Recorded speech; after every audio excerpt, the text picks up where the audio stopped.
విజయవాడలో లేదు, మన రాష్ట్రంలో లేదు, ఎక్కడా కూడా ఒక్క మెట్రో కూడా లేని రాష్ట్రం మన రాష్ట్రం. మరి అభివృద్ధి జరిగింది అంటున్నారే, రండి చూపిస్తాము అంటున్నారే. ఏం చూపిస్తారు మీరు అభివృద్ధి?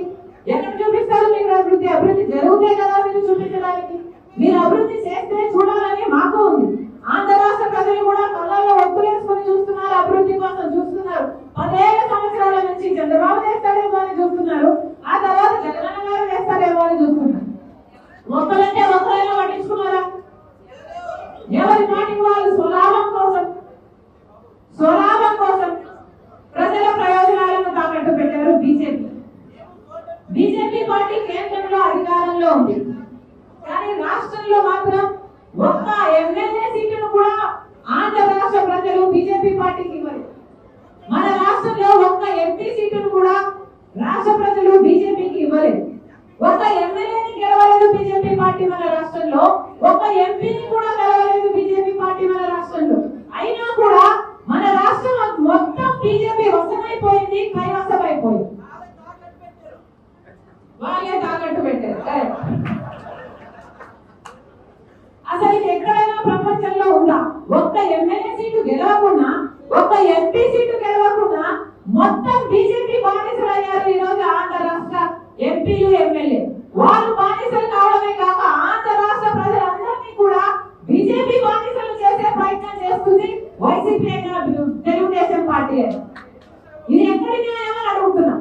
అసలు బీజేపీ పార్టీ మాకు వద్దు అని కదా ఈ రాష్ట్ర ప్రజలు బీజేపీ పార్టీకి ఓటేయలేదు. వద్దు అని కదా ఒక బీజేపీ ఎంపీని గెలిపించలేదు, ఒక బీజేపీ ఎమ్మెల్యేని గెలిపించలేదు. మరి అలాంటప్పుడు మొత్తం మీ ఎంపీలను మొత్తం తీసుకెళ్లి బీజేపీ ఆఫీసులలోనే కూర్చోబెడుతున్నారు, బీజేపీ మాటే వింటున్నారు, బీజేపీ ఏ ఫైల్ ఇచ్చినా సంతకం పెడుతున్నారు, బీజేపీ ఏ జీవో ఇచ్చిన దానికి సపోర్ట్ చేస్తున్నారు, ఏ చట్టాలు ఇచ్చిన దానికి సపోర్ట్ చేస్తున్నారు. అంటే బీజేపీకి అంతగా అమ్ముడుకోవాల్సిన అవసరం ఏమొచ్చింది అని అడుగుతున్నాం.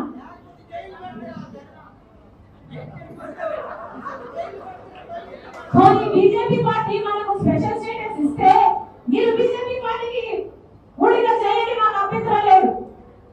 బీజేపీ పార్టీ మనకు పోలవరం ప్రాజెక్ట్ ఇస్తే మీరు బీజేపీ పార్టీకి ఊడిగా చేయండి, మాకు అభ్యంతరం లేదు. బీజేపీ పార్టీ మనకి ఏమైనా మన బిడ్డలకు ఉద్యోగాలు ఇస్తేనో, మనకు రాజధాని ఇస్తేనో బీజేపీ పార్టీకి మీరే కాదు మేము కూడా సలాం కొడతాం. కానీ బీజేపీ పార్టీ చేయాల్సింది ఏమీ చేయలేదు కదా. అలాంటప్పుడు బీజేపీ పార్టీకి ఎందుకు అమ్ముడు పోయింది? వైసీపీ అయినా తెలుగుదేశం పార్టీ అయినా అడుగుతుంది.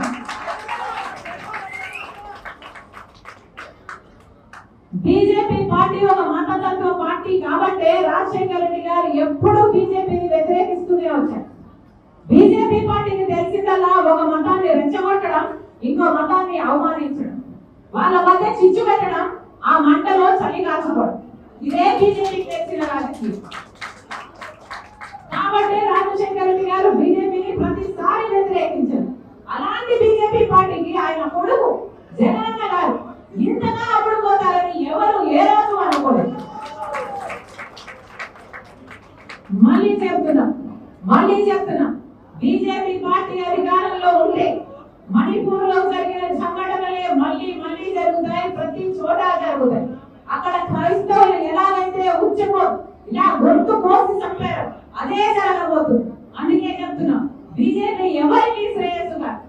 రాహుల్ గాంధీ గారు స్వయంగా చెప్పిన విషయం, నేను ప్రధానమంత్రి అయినాక మొట్టమొదటి సంతకం చేసేది ఆంధ్రప్రదేశ్ స్పెషల్ స్టేటస్ ఫైల్ మీద. ఆలోచన చేయండి, ఒక మనిషికి ఎంత కోరిక లేకపోతే, ఆంధ్రప్రదేశ్ మీద ఎంత చిత్తశుద్ధి లేకపోతే, నేను ప్రధానమంత్రి అయినాక మొట్టమొదటి సంతకమే ఆ రాష్ట్రం కోసం చేస్తాను అని చెప్తాడు. అంతగా ప్రేమిస్తుంది రాజశేఖర రెడ్డి గారు కానీ, ఆంధ్రప్రదేశ్ కానీ, సోనియా గాంధీ గారు కానీ, రాహుల్ గాంధీ గారు కానీ. అందుకే చెప్తున్నా, మీరందరూ ఆశీర్వదించండి, కాంగ్రెస్ పార్టీని బలపరచాలి అని ప్రజల్లోకి వెళ్ళి చెప్పండి. అందరికీ ఒక బాధ్యత ఉంది. కాంగ్రెస్ పార్టీ ప్రతి నాయకునికి, ప్రతి కార్యకర్తకి ఈ రోజు ఎన్నికల వేళ 2 నెలలు ఉన్నాయేమో, ఈ ఎన్నికల వేళ ఒకే బాధ్యత ఉంది. ప్రతి ఒక్కరూ ఒక్కొక్క సైనికురాలిగా, ఒక సైనికుడిగా తయారవ్వాలి. ప్రతి రోజు ఒకటే పనిగా పెట్టుకోవాలి. ఈ రోజు మనం ఎక్కడికి వెళ్ళాలి, ఎవరిని కాంగ్రెస్ పార్టీ తిప్పుకోగలము, ఎవరికి మనం అవకాశం కింద ఓట్ల కాంగ్రెస్ పార్టీకి ఓటు బేస్ పెరిగేటట్టు ఎలా చేసుకోగలము అని ప్రతి కాంగ్రెస్ కార్యకర్త ఆలోచన చేసి ఈ 2 నెలల పాటు ప్రతి ఒక్కరు చేయగలిగిన కృషి మీరు చేయండి. కాంగ్రెస్ పార్టీ అధికారంలోకి వస్తుంది, మనకు స్పెషల్ స్టేటస్ కూడా వస్తుంది.